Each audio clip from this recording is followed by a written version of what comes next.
today, there have been unconfirmed reports that the giant Finn McCool has gone into winter hibernation. In 2015, Ciarán Doyle, a 34-year-old electrician from Dublin, was flying a drone over the giant's Causeway when he captured something unbelievable. A 20-ton stone slab appeared to slide out from the cliffs before moving perfectly back into place. Within hours, the footage had gone viral, with everyone asking the same question. How could something this massive move on its own? Geologists, archaeologists, and researchers arrived at the site to investigate. And, over the next few days, what they claimed to discover would allegedly lead to the site being sealed off, researchers being warned to remain silent, and any attempts to publish their findings resulting in the end of their academic careers. So, what did the researchers find behind that stone door? And why did it trigger such an extraordinary response? Let's get into it. The impossible landscape.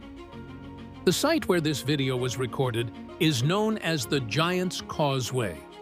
It sits on the northeastern coast of Northern Ireland and is one of the most studied geological sites in the United Kingdom. The site attracts over 1 million visitors every year, and it's all because of the unusual appearance of this site. The Causeway is made up of around 40,000 interlocking hexagonal basalt columns. Each one forms a nearly perfect stone pillar rising from the edge of the ocean. At first glance, they look almost man-made, as if someone carefully placed them there. But they weren't built by anyone. They are the result of a volcanic eruption approximately 60 million years ago, when lava exceeding 2,000 degrees Fahrenheit then cooled and contracted into these precisely shaped columns. The process is called columnar jointing. It happens under specific cooling conditions, and the Giant's Causeway is one of the most dramatic examples on the planet. Of course, science isn't the only explanation people have told. For centuries, local legend has claimed that a giant named Finn McCool built the stone columns to create a bridge to Scotland. It is a famous story that has been passed down through generations. It is still just a legend. However, the moment the site started to gather more attention was what happened in 2015. Ciarán Doyle, a 34-year-old electrician from Dublin with no background in geology or archaeology, was flying his drone over the site when something unusual happened. A single slab of rock, about the size of a transit van and weighing an estimated 20 tons of solid volcanic rock, slowly pushed outward from the cliff in one smooth, deliberate motion. Behind it was nothing but complete darkness. The movement lasted just 11 seconds. Then, just as smoothly, the massive slab slid back into place, with what Doyle later described as surgical precision. There was no loud crack, no sign that anything had moved at all. At first, Doyle couldn't believe what he had seen. He sat in his car and replayed the footage 6 times on his phone. He convinced himself that the drone must have glitched, or that the changing coastal light had somehow created an illusion. But every time he watched the video, he noticed the same thing. He decided to upload the footage anyway. Little did he know that by the next morning, the footage would have millions of views and would spark one of the most unusual investigations ever launched at the Giant's Causeway. The investigation. That same video also landed in the feed of Dr. Sarah Brennan. Brennan is a senior geologist at Queen's University, Belfast. For more than 15 years, she has studied the basalt rocks of County Antrim and has published dozens of research papers on volcanic formations across the North Atlantic. She isn't the kind of scientist who usually pays attention to viral videos. When a colleague first sent her Doyle's footage, she almost ignored it. But after watching it once, she watched it again. The more one question kept bothering her. If the footage was real, Then it appeared to show a massive section of solid basalt moving like a door. She drove to the site to find out for herself. She set up her ground-penetrating radar at the coordinates from Doyle's footage early that morning. The weather was gray, and the wind off the Atlantic cut sideways. She calibrated the sensors, aimed the antenna at the cliff, and started the scan. What came up on her screen made her stop moving entirely. Her field assistant later told colleagues that he initially thought the equipment had malfunctioned because Brennan simply wasn't reacting. She wasn't writing notes, adjusting settings. She stood fixed in front of the display for nearly 2 full minutes. At first, they thought the radar had failed, so they calibrated it again. The second scan showed exactly the same result. Hidden inside the cliff was a massive hollow chamber measuring about 12 feet deep and 26 feet wide. The chamber appeared to be completely sealed. There was no entrance, no exit, no visible crack connecting it to the outside. That alone would have been extraordinary. The most significant geological discovery on that coastline in recorded history. But the real mystery began to unfold when the scan revealed what was inside that chamber. Behind the ancient door, the ground-penetrating radar showed 7 figures standing upright inside the chamber. Each one measured between 7 and 8 feet in height. They were spaced exactly 4.5 feet apart. All of them were standing in a precise formation, and every single one of them was facing the stone door. After 15 years of working with subsurface imaging, Brennan had never seen anything like it. Stone formations inside cooling basalt do not form upright, human-shaped figures. They do not stand in rows. They do not face a specific direction. That evening, she drove back to Belfast and called one of the most experienced geophysicists she knew.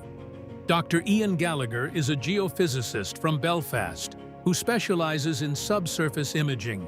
He has mapped underground river systems across Northern Europe and conducted deep crust surveys for the Irish government. He arrived the following morning with more advanced scanning equipment and spent 20 minutes running his own analysis of the chamber. At first, he said nothing. He slowly placed his tablet on a nearby rock and walked in a small circle before looking at the screen again. His scans confirmed everything Brennan had already found. But they also revealed something even stranger. The 7 figures were not made of solid stone. Instead, they appeared to be hollow shells with empty interiors. They looked more like cocoons or pods. And then came the material of these shells. Whatever they were made of should never have survived inside molten lava, because nothing organic can withstand temperatures above 2,000 degrees Fahrenheit under pressure for any significant duration. There is no known synthetic material that can survive those conditions for millions of years. Yet these shells appeared to be completely intact. And that is where the problem begins. Because basalt is not a sedimentary rock. It does not slowly build up around objects over hundreds or thousands of years.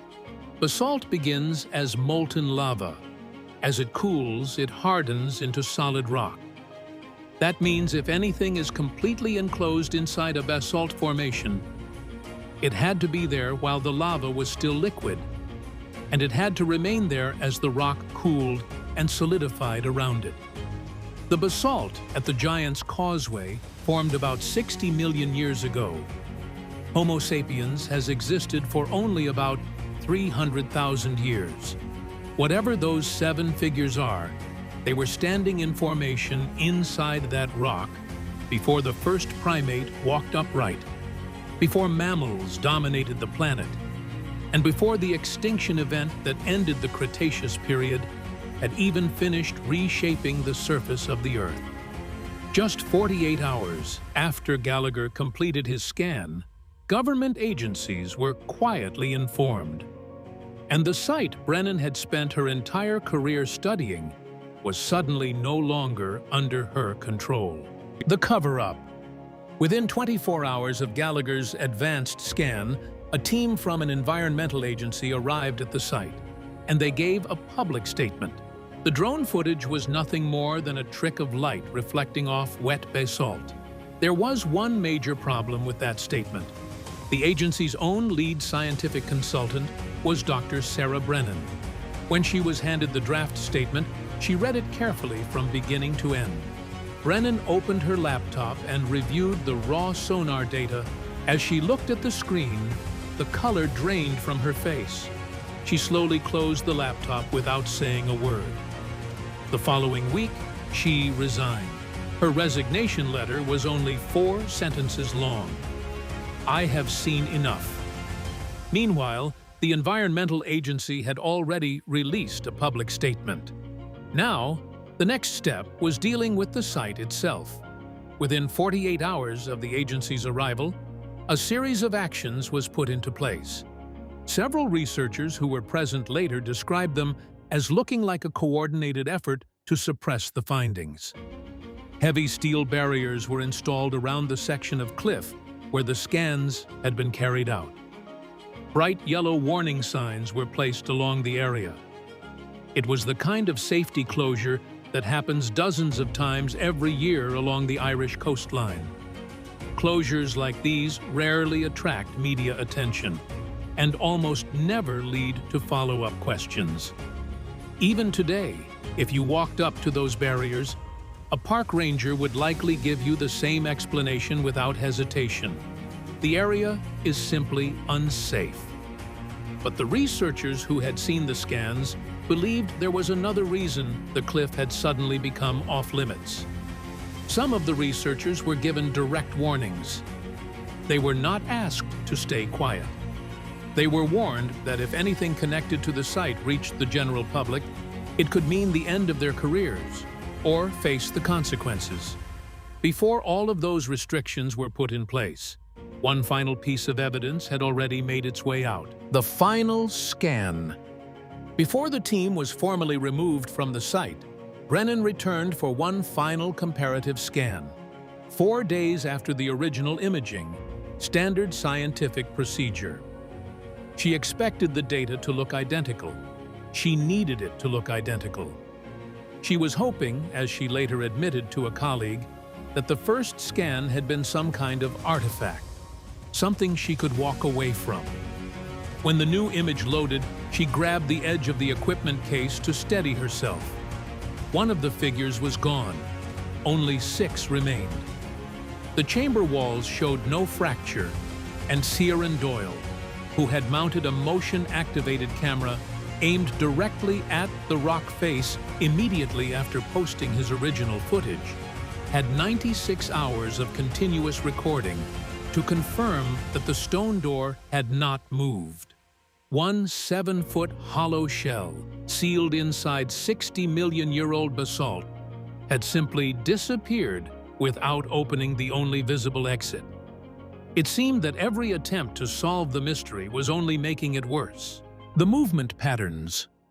Dr. Naomi Callahan, a thermal imaging specialist from University College Dublin, was brought in to try to solve this situation. Her job was routine.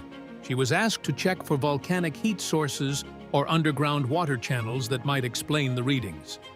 She had carried out similar surveys across Iceland and the Azores and expected this to be no different. The air temperature measured 39 degrees Fahrenheit. The cliff itself was just as cold, exactly what you would expect along the Atlantic coast in March. But when she pointed her thermal camera toward the chamber, the screen instantly filled with orange and red. Inside the sealed chamber, the 6 remaining figures were radiating heat. The temperature reading was 99 degrees Fahrenheit, not close to human body temperature, the normal internal body temperature of a healthy living person. Callahan recalibrated her equipment, swapped the batteries, repositioned the camera, and ran the scan from 3 separate angles. But each time, she got the same results. And this was where things stopped making sense. Because heat naturally spreads outward and fades over time. That is one of the basic laws of thermodynamics. For an object to remain at 99 degrees Fahrenheit inside freezing basalt for so long, It would need a constant source of heat. No known geological process could explain those readings. And then there were the vibrations. The team also detected a steady rhythmic pulse, repeating every 4.7 seconds, consistent, steady, and never varying across the entire monitoring period. One senior researcher later stated, very carefully, that the pattern was indistinguishable from a slow heartbeat. At the same time, the thermal readings also began to change. Most of the time, the chamber remained at 99 degrees Fahrenheit. The temperature would briefly rise above 100 degrees Fahrenheit before settling back to 99. The fluctuations showed no correlation with tidal cycles, barometric pressure, lunar phases, or seismic activity across the North Atlantic. The heat was behaving autonomously. Whatever was generating it from inside those hollow shells. But the mystery didn't end there. Before the equipment was removed from the site, the team was able to scan the chamber again every 72 hours. And when all of these scans were put together, the team noticed something unusual. The 6 remaining figures were moving. The movement was so slight that it was almost impossible to notice from one scan to the next. But over time, a clear pattern emerged. They were no longer standing in their original formation. Slowly, they were gathering closer together, and every movement was in the same direction, toward the sealed stone door. When the researchers combined the position of every scan into a single image, 6 separate data points formed one continuous path leading directly to the exit. She believed the findings needed to be documented and shared with the scientific community. What happened next would become the biggest battle of her career. The clash. After resigning, Brennan spent months putting everything together. Before submitting anything, she asked 2 trusted colleagues who had not been part of the original investigation to review her work. Both agreed that her methods were scientifically sound. Brennan submitted a formal research paper to Ireland's Geological Review Board. But within a few days of submission, her paper was rejected. The official explanation blamed equipment malfunction. One member of the review board contacted Brennan privately, using a phone she had never used for anything connected to the investigation. The board member told her that the rejection had nothing to do with the quality of her research. If biological heat signatures and heartbeat-like pulses inside 60-million-year-old basalt ever became public, it could force scientists to rethink the accepted timeline of life on Earth. The scientific, political, and cultural consequences, he reportedly said, would be impossible to manage. So, in the end, the board made its decision. According to Brennan, they chose stability over science. All monitoring equipment was quietly removed from the site. The research team was told in clear terms that there would be no publications. However, they all kept copies of everything. Doyle has his original drone footage backed up across 3 separate hard drives stored in different locations across Dublin. All of it on encrypted drives, stored where no agency can reach without a warrant. If the scans were correct, then somewhere beneath the Irish coast, something between 7 and 8 feet tall that had supposedly been sealed inside volcanic rock for 60 million years was no longer inside that chamber. The researchers tried to come up with possible explanations. Maybe there were underground cave systems stretching for miles beneath the Irish Sea. Maybe there were hidden caverns beneath the Antrim coast. Maybe there were other basalt chambers that nobody had discovered yet. But in the end, they admitted those were only possibilities, because none of them could explain how one figure disappeared without the stone door ever opening. And that question has remained unanswered ever since. So after everything you've just heard, one thing is clear. Whether this story points to an extraordinary discovery or simply an extraordinary claim, it leaves behind questions that still don't have clear answers. Did the researchers discover something that simply doesn't fit within our current understanding of geology and history? Or is there a more ordinary explanation for everything they recorded? Let me know your thoughts about this in the comments below. If you enjoyed this video, please make sure to give it a thumbs up. Also, consider subscribing to the channel if you don't want to miss out on more amazing stories like this. We'll see you in the next one.